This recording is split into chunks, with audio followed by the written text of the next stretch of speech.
Look, breaking news. The United States military has struck inside Iraq and Syria on Iranian militias operating inside these two countries. Now, it's going to be, not a very long video because there's so many new updates happening that I'll make another update video later on or tomorrow. Right now, I just want to basically make this video to keep you up to speed about what is happening. So here's an article from Yahoo News. We'll just keep it simple, stupid, right? The U.S. military launched an air assault on dozens of sites in Iraq and Syria, and they've been bombing Iraq since 1991. Excuse me, 1990, in the first Gulf War. It's like they haven't stopped. There may have been pauses for a couple of years, but 2003, you've had the invasion of Iraq, the illegal invasion, because it was based on lies of the torture of Ibn Sheikh al-Libi regarding al-Qaeda and Iraq procuring chemical weapons. The first Gulf War was based upon chemical weapons that they never found. And let's keep going. The U.S. military launched an air assault on dozens of sites in Iraq and Syria used by Iranian-backed militias and the Iranian Revolutionary Guard Friday in the opening salvo of retaliation for the drone strike that killed 3 U.S. troops in Jordan last weekend. The massive barrage of strikes hit more than 85 targets at 7 locations, including command and control headquarters, intelligence centers, rockets and missiles, drone and ammunition storage sites, and other facilities that were connected to the militias of the Iranian Revolutionary Guard's Quds Force, the Guard's expeditionary unit that handles Tehran's relationship with an arming of regional militias. President Biden made it clear in a statement that there will be more to come. Looking at the bigger picture, this benefits Israel, right? Israel considers Iran the ultimate enemy in the Middle East. And by default, like I said in previous update videos regarding the Israeli-Gaza issue, where I said that Israel's mission, along with the United States, was to engage in a war with Iran, Syria, and Lebanon to take out the Shiites, the Shia minority, and to have the Saudi ruling elite govern the Middle East, or think they govern the Middle East, while Israel enjoys American protection and the liquidation of the Arab people. Who does this hurt? Well, it hurts the Muslims. That's who. The Muslim community, or the Ummah as they're called. This is exactly what's going on. This is a political war, an apolitical war, and a religious war, all at the same time. Yes, all three can happen. And that's exactly what's happening here. You have a war that will basically destroy Hezbollah and Hamas in Lebanon, in Syria, and Iran, and the liquidation of the Palestinians out of Gaza and West Bank and out of Israel as a whole. It's not a conspiracy. This is what's happening. You had the South African Congress basically come to a conclusion that there might have been a genocide in Gaza. Might have been. At least they went that far. It's obvious at this point it's a slaughter of a defenseless people based on race, based on religion, and just based on pure hatred for them. There was a poll that was taken, it was announced by Norman Finkelstein earlier, that 60% of Israelis think that the Israeli government is not using enough force. Meanwhile, if you look at parts of Gaza, it looks like it's Dresden. Actually, it looks like Hiroshima. No foundations anymore to the buildings. It was like there was no civilization ever there. Gaza City, the largest city in Israel, well, the largest city in Gaza, that housed 1 million people, is barely standing. 1 million people. Right now, there's 1.9 million displaced. And they're already working with the Egyptian government and the Jordanian government in housing these people, because they're not going back. Now, the Israeli government, some of those people, like the settlers, like Ben Gvir, they basically come right out and say, yeah, it's going to be Israeli. That's the whole goal. The whole goal was to make Israel just Jewish. To hell with the Palestinians who were there for generations. Fuck them. They're not Israeli, and they're not given the promise of the word of God. We were promised this land. You call me an anti-Semite. This is the facts. Anti-Semite's not going to work with me. Anti-Jew, okay? I critique governments daily. Arab, American, Anglo-Saxon, Jewish. Doesn't matter. I call out criminality as is. The U.S. strikes appeared to stop short of directly targeting Iran or senior leaders of the Revolutionary Guard's Quds Force within its borders as the U.S. tries to prevent the conflict from escalating even further. Let's, is that a misnomer here, right? What a hypocritical statement. Let's not make any escalating violence, but let's bomb Syria and Iraq. Meanwhile, why are the Iranian proxies there? Well, originally, back when the Arab Spring happened in 2011, they were there to fight off at the invitation of Bashar al-Assad, a murderous dictator in Syria, to fight against the al-Qaeda affiliates that came from Iraq and went to Syria to engage in the conflict. When the Arab Spring was happening all throughout the Middle East, in Egypt, in Saudi Arabia, and Syria. Right? Okay, what did the CIA do? Well, they made a program called Timber Sycamore, which actually aided al-Qaeda proxy armies to fight against who? Bashar al-Assad's army, and later on, the Iranian Revolutionary Guard, who were there to eliminate the al-Qaeda affiliates. So in other words, the U.S. war on terrorism was just that on its face, because in the backdoor deals with the CIA, we were actually funding the terrorists. And you had American servicemen coming out with Twitter profiles saying, why are we fighting with the enemy? Because they knew that the Iranian proxy armies were not the enemy. They're only the enemy to who? Israel, Saudi Arabia. Who does the United States consider allies? Saudi Arabia and Iran and Israel, not Iran.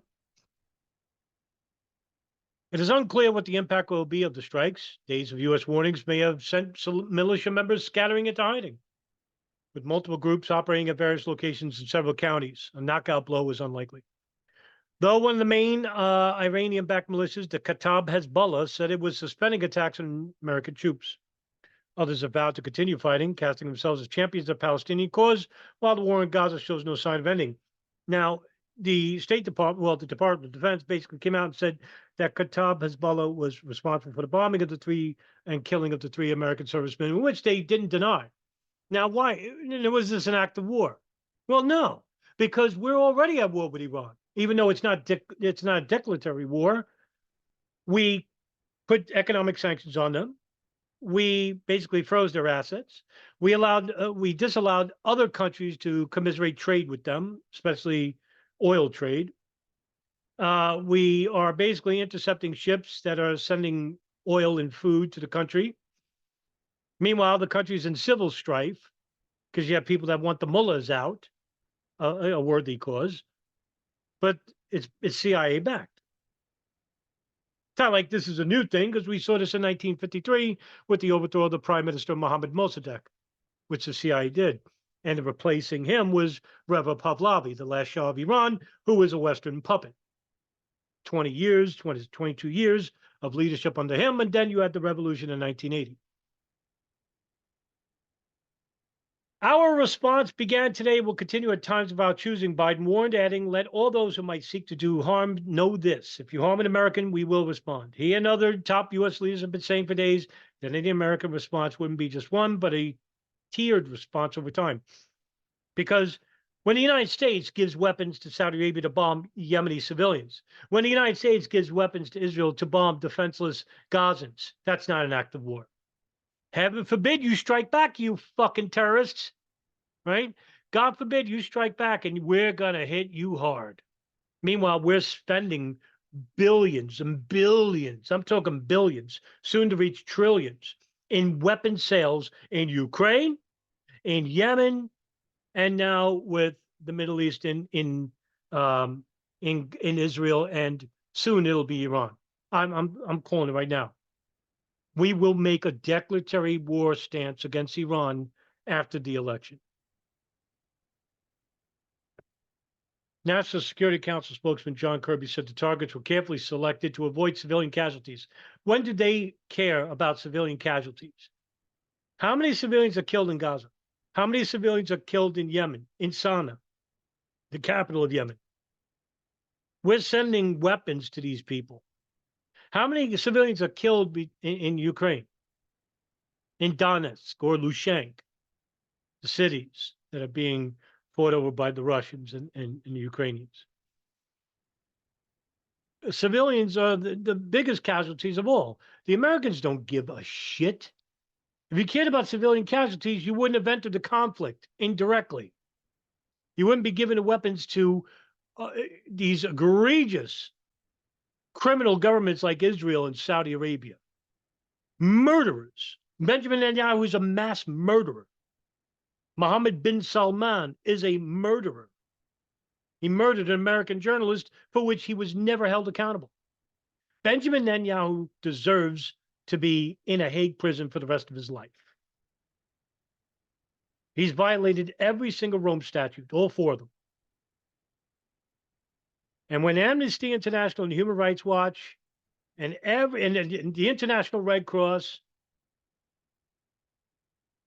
International Relief Aid Workers, all these people, when they're all telling you, and Christian churches that are bombed in Gaza, when all these people are telling you that Israel is committing war crimes, and Israel says they're either all lying or they're all Hamas affiliated, it really becomes the boy who cried wolf, because no one's believing Israel at this point anymore.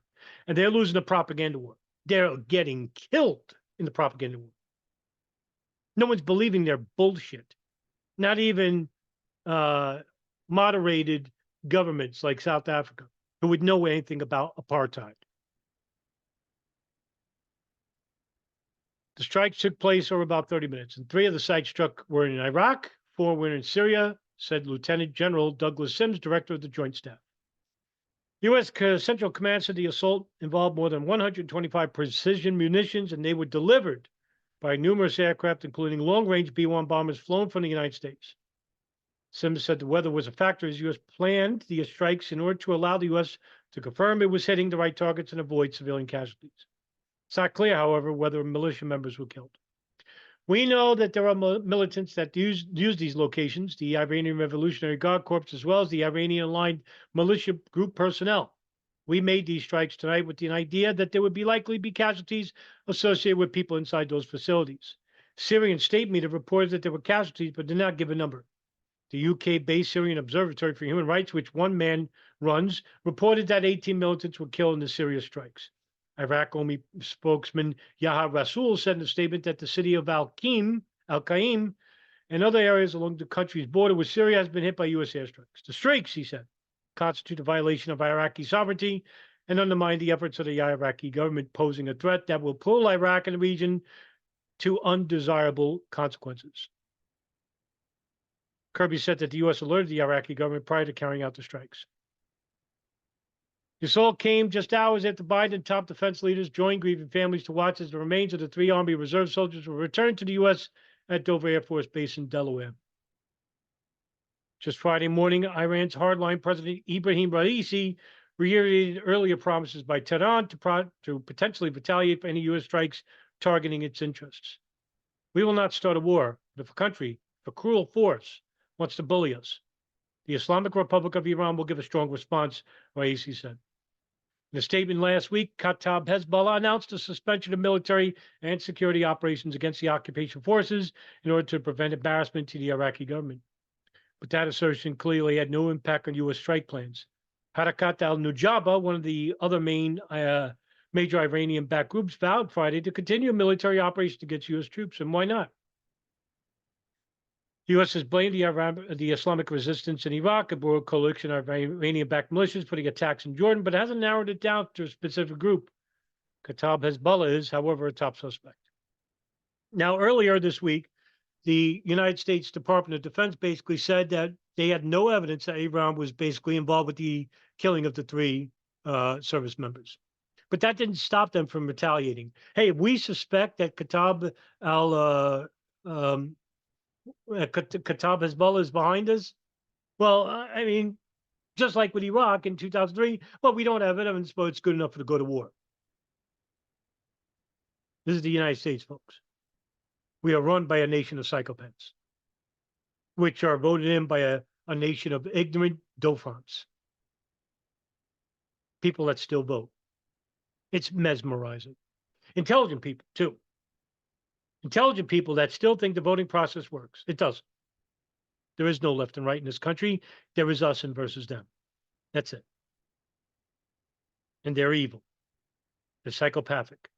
They don't care about the human condition. They don't care about empathy because they don't know anything about it. That's why they can't judge us.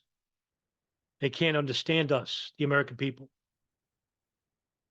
They just think that we're in the way, indisposable, indispensable. And if they think of us this way, what do you think about people outside those borders?